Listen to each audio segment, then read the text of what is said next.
I just finished watching the update with regards to Charlie Kirk's assassination. It was live streamed. I watched it on Tim Pool's Timcast, and basically it lasted for about 30 minutes or so. And a good portion of it was just it was complimentary for all law enforcement agencies involved, from local, state, and federal. The governor of Utah was there, a high-level sheriff from Utah was there, and Kash Patel, the FBI director, was there to represent the FBI. Now, they claim they caught the person who put the bullet in Charlie's neck, and it was Tyler Robinson, a 22-year-old Utah man, lived in Washington County, Utah. So I don't know what proximity that county is to the university. I'm not sure, but Tyler Robinson, he's a skinny, white, beta, effeminate-looking male-type person, like so many people are these days. He's just very generic-looking.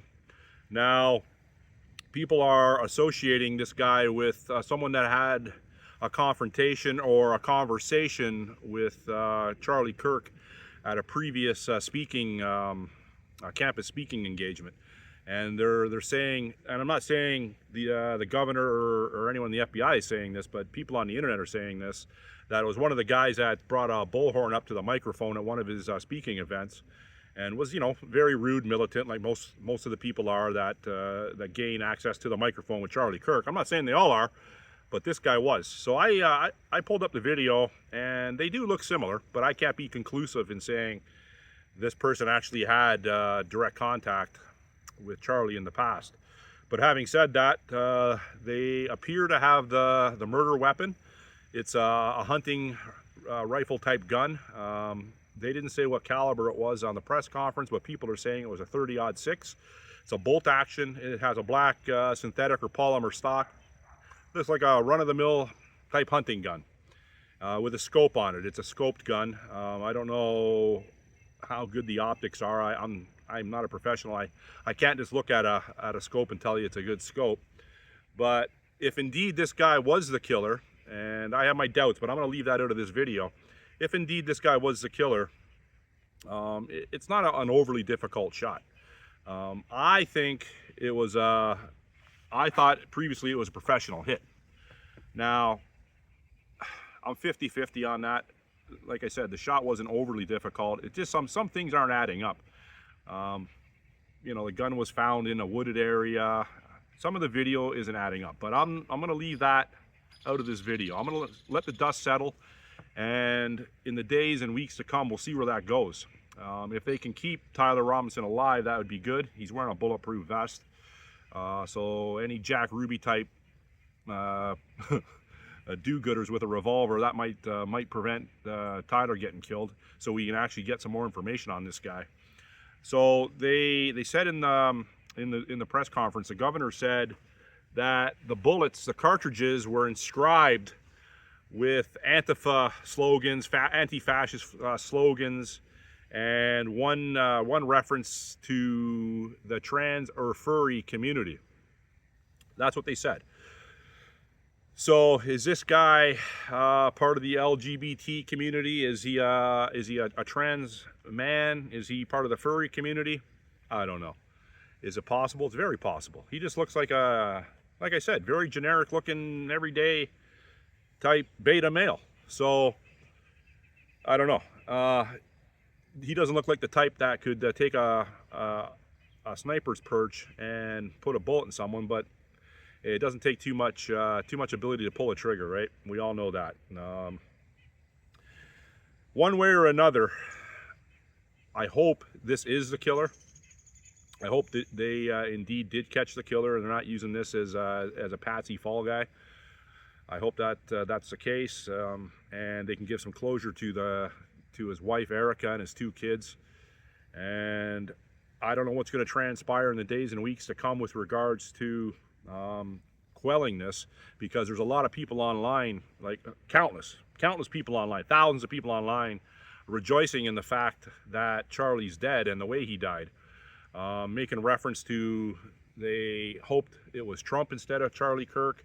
One guy was disappointed, but he accepted it. Yeah, it's better than nothing. And yeah, some of the things that people are saying are disgusting and deplorable, and that's the mentality on the left. Like I don't like a multitude of people in U.S. politics on the left. I don't like my prime minister. I don't like my previous prime minister. I don't like a lot of his cabinet ministers. I hate them, but I don't wish any harm befall upon them. I don't wish them harmed, assaulted, dead. I don't wish that. I just wish that the left could, tone down their rhetoric and try to control their emotions, but we're way past that stage. The genie's not going back in the bottle. It's way past that stage. So we'll see what happens. You got a guy like Adam Schiff, Chuck Schumer, Nancy Pelosi, Hillary Clinton, even Barack Obama. And there's a multitude of others. Ilhan Omar. Lots and lots of Democratic politicians in the U.S. that are on countless videos fanning the flames of hate, telling countless people in front of the camera that white people and nationalists and patriotic people are Nazis, they're racist, they're homophobic, they're Islamophobic. It's the same fucking rhetoric over and over and over, and it's made people with developing minds in school fucking retarded, fucking nuts. And that's where this ends up. If this guy is the killer, like I said, I want to reserve my full comments with regards to if this guy is the killer. I wouldn't be surprised because they are educational. Our educational system is filled with liberal Democrats, left-wing people, and it's an indoctrination factory for hate. So young minds are easily moldable. We all know that.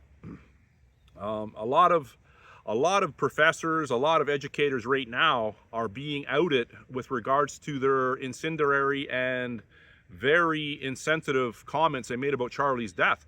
They're being outed. They're being suspended and fired from their jobs. We have a PhD professor here at the University of Toronto. I'm going to post a picture on this video.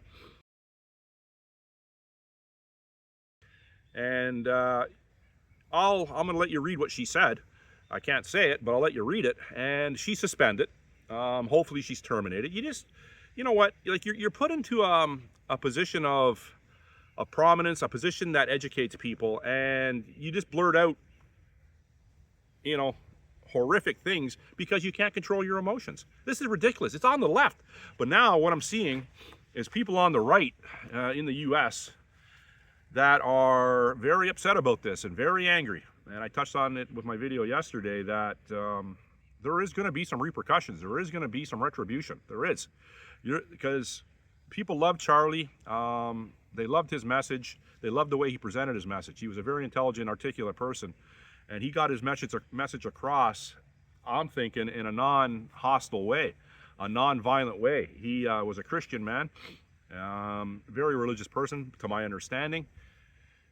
And there's a war on that. There's a war on that from the east. It's infiltrated the west, and it's going on big time.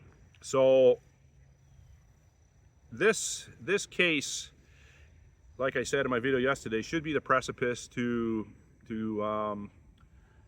at the very least, maybe start getting more vocal with regards to the incendiary language from the left. Like, what, if Donald Trump has to go back or get his Justice Department to go back and look at videos of these politicians, with threatening remarks, Maxine Waters, Chuck Schumer, Ilhan Omar, AOC, Hillary Clinton. You just can't go and incite these type of actions and think you're not going to be touched. Something's got to be done. We can't go on like this. And that's all I'm going to say today. Hopefully he's the shooter. Hopefully we get more information with regards to his motives, other than the fact, if it is him, that he's just a deranged lefty, like most of them are. and yeah, can't keep on living like this. But anyhow, thanks for watching. If you have any questions or concerns, or you want to point something out with regards to the assassination, the news conference today, just leave it in the comment section and I'll try to get back to you. Thanks for watching. Enjoy your day. Bye.